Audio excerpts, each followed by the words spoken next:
आज के एपिसोड पे डिस्कशन करने से पहले I would like to request you to subscribe our YouTube channel and follow us on Facebook and Twitter as well. इसके अलावा अगर आप हमें सपोर्ट करना चाहते हैं तो that you can do through a Patreon also. Facebook, Twitter और पेट्रियन के जो लिंक्स हैं वो इस वीडियो की डिस्क्रिप्शन में आपको मिल जाएंगी। इसके अलावा इस चैनल के अबाउट सेक्शन में भी आपको इन तीनों वेबसाइट्स की लिंक्स मिल जाएंगी। US house speaker Nancy Pelosi साहिबा चीन की जानिब से सख्त किस्म की वार्निंग्स के बावजूद ताइवान पहुंच गई, लैंड कर गई हैं वो।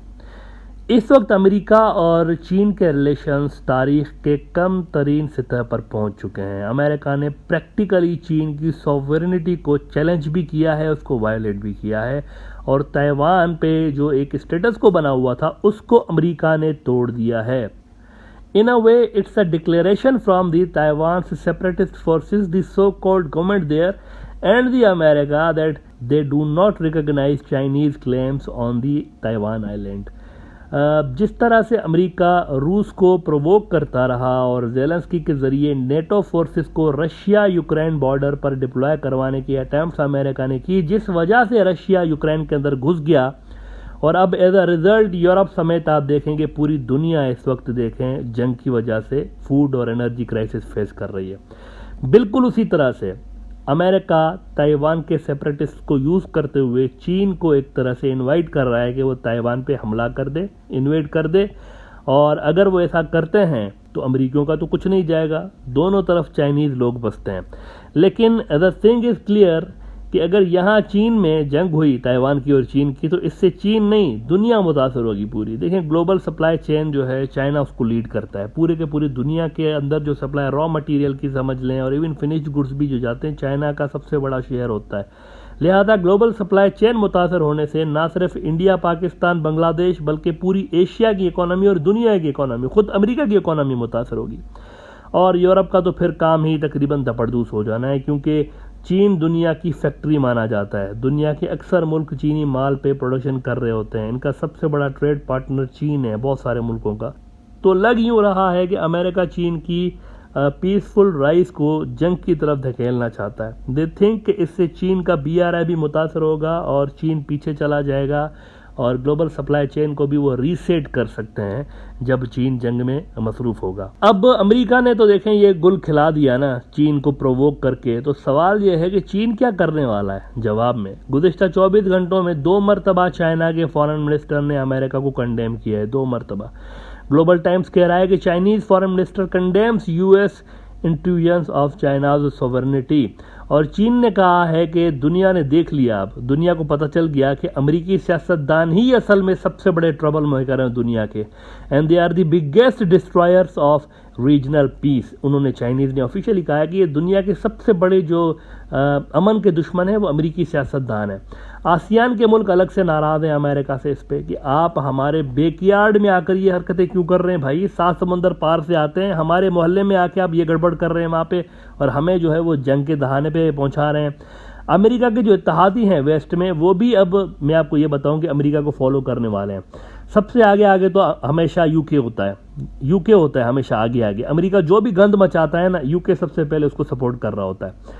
अब इस तरह की रिपोर्ट्स आ रही हैं कि यूके के भी डिप्लोमेट्स आ रहे हैं यहाँ पे। ताइवान का अखबार तैपी टाइम्स लिख रहा है कि British MPs plan to visit Taiwan late this year sources, और इसी खबर को द गार्डियन वो भी रिपोर्ट कर रहे हैं कि British MPs plan to visit Taiwan is tension with China simmers. तो मुसलसल अमेरिका और वेस्ट चीन को अब प्रोवोक करने लगे हैं ताइवान मामले पे। ये सारे लोग वन चाइना पॉलिसी को मानते हैं ऑफिशियली, लेकिन इसके बावजूद ताइवान पे इनकी हरकतें जारी हैं।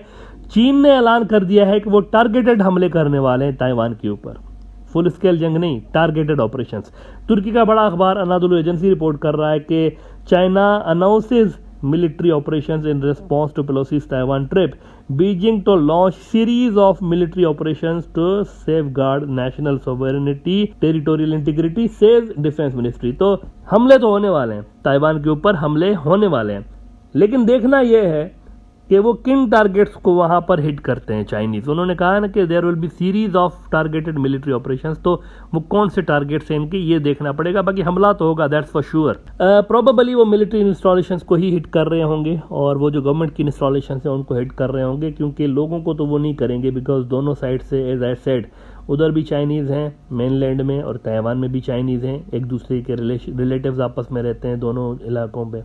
कुछ ना कुछ तो होना है। राइटर्स ने भी खबर लगाई है वैसे कल कि China to launch targeted military operations due to Pelosi's visit. चीन के सरकारी अखबार ग्लोबल टाइम्स ने हिंट दी है बाय द वे कि चीन किस किस्म का रिस्पॉन्स देगा, वो हिंट दे रहे हैं इसके हवाले से और कह रहे हैं कि China's counter measures against Pelosi's Taiwan visit won't be one off, वो एक तरह के नहीं होंगे, एक तरह के नहीं कई तरह के हो सकते हैं। अब इनकी ज़रा आप ये इलस्ट्रेशन देखें, सामने बारूद का ढेर है और अमेरिका के हाथ में ताइवान का माचिस है जो कि वो इस बारूद के ढेर पे फेंकना चाहता है।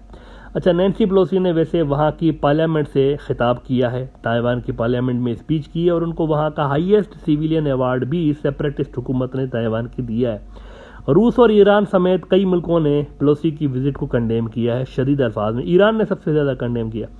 ईरान की एक इंटरेस्टिंग बात बताऊँ आपको, ईरान जो है ना, इनकी फॉरेन पॉलिसी की जो अक्सर स्टेटमेंट्स आती हैं ना, उसमें अमेरिका को वो शैतान बुजुर्ग कहकर मुखातिब करते हैं, यानी इब्लीस लाइन द ग्रेट सैटन, सबसे बड़ा शैतान कह के मुखातिब करते हैं। ऑफिशियली जो स्टेटमेंट्स होती हैं उनके अंदर कभी कभी वो यूके को भी शैतान बुजुर्ग कहते हैं, लेकिन अक्सर ये नाम उनकी प्रेस रिलीजेस जो और जो पॉलिसी स्टेटमेंट होते हैं उसमें अमेरिका के लिए होता है शैतान बुजुर्ग। तेहरान टाइम्स ईरान का बहुत बड़ा न्यूज आउटलेट है, ये रिपोर्ट कर रहे हैं कि Iran condemns Nancy Pelosi's visit to Taiwan. Iranians कह रहे हैं कि अमेरिकी दुनिया के मुख्तलिफ हिस्सों में इंटरनल मामलात में मुदाखलत करता रहता है और इस बार चीन के इंटरनल मामलात में उन्होंने मुदाखलत की है, जिससे सवाए रीजनल इनस्टेबिलिटी के ईरान कह रहा है और कुछ हासिल नहीं होगा अमेरिका को। नाउ पाकिस्तान ने भी कुछ ही घंटे पहले बड़ा बोल्ड कदम उठाया है और पाकिस्तान को आईएमएफ के लोन की नीड है, उसके बावजूद आईएमएफ यूएस डोमिनेटेड इदारा है, उसके बावजूद पाकिस्तान खुल के चाइना के साथ खड़ा हो गया है और चाइना के हक में पाकिस्तान के फॉरेन ऑफिस ने बयान दिया है कि हम वन चाइना पॉलिसी के साथ पहले भी खड़े थे, अब भी खड़े हैं, आइंदा भी खड़े रहेंगे, चाइना हमारा ऑल वेदर फ्रेंड है। द न्यूज़ पाकिस्तान का बड़ा न्यूज़ आउटलेट है, इन्होंने रिपोर्ट किया है कि Pakistan sides with China in row with US over Nancy Pelosi's Taiwan visit. तो खेल तो क्लियर है, रशिया, ईरान, सीरिया, पाकिस्तान और कई मुल्क ऐसे हैं जिन्होंने डायरेक्टली कंडेम किया है या चाइना के हक में बात की हुई है। पाकिस्तान की ये जो स्टेटमेंट आई है इसमें एक बात बड़ी इंपॉर्टेंट है कि हम जो है चीन के स्टांस के साथ हैं और पहले ही दुनिया यूक्रेन जंग की वजह से मुश्किल दौर से गुजर रही है और ऐसे में यहाँ ताइवान के अंदर जो टेंशन हैं ये दुनिया अफोर्ड नहीं कर सकती। ये पाकिस्तान का ऑफिशियल स्टैंस था।